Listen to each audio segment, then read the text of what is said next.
sense of urgency and kind of change what you were trying to do? I mean, our coaches do a good job of just making sure we play one play at a time, and they tell us all the time not to look at the scoreboard. So, you know, it was just we just weren't making plays, and that's on everybody. It's including, it starts all with me. So I got to take a lot of responsibility for that. You think there were openings in the first half you could have taken advantage of? Yeah, you know, I mean, and I don't want to take anything away from Missouri. That's a really good football team. But you know, we just came out flat, and there's nothing else to say. You know, all phases of the game. You know, we just couldn't get in a rhythm on offense. And that kind of hurt us. You did outscore them in the second half, but you basically came out, and then obviously you were picked early with a pick six. Looked like you were under a lot of pressure and kind of threw that off your back foot. Is that what happened? Yeah, and I just forced the ball. And that's I think I threw 2 interceptions in a matter of 20 seconds. So that's you can't win a game playing like that. So I got to take the responsibility. Obviously, there's still a lot to play for this season. 8-1. What do you tell your teammates now? I mean, Coach Higgins said it. You know, we're 8-1. We're still first. We're tied for first in the league, and it'd be easy to give up after that. But I was proud of our effort in the second half, and we kept fighting. So you know, it's going to be a long week. I know the short week kind of hurt us going on Thursday, but now we get a long week to prepare for Northwest, and they're going to be a great football team too. So we gotta really buckle up and play this week. Yeah, nothing easy next week going to Northwest, huh? Nope, not at all. So we'll be ready. Tyler, thanks for your time. We appreciate it. Missouri Western, how good is this team? Well, first, you know, praise and glory be to God, man. Whether you win or lose, it doesn't really matter as long as we continue to play for Him. But they're a good team. I mean, I think they just outmanned us tonight.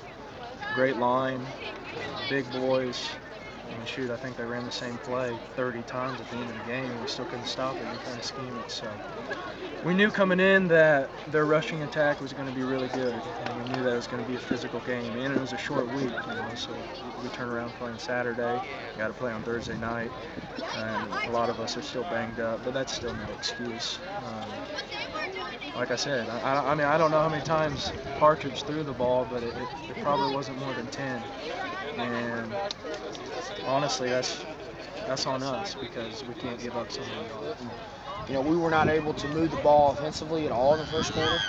You know, not able to you know, turn the field at all as far as field position, and it cost us. You know, and then defensively we couldn't get stops. You know, I mean, we didn't make. I don't even think they punted in the first half. You know, so you know, when those things are happening together, it's going to be a bad half, and that was a bad half.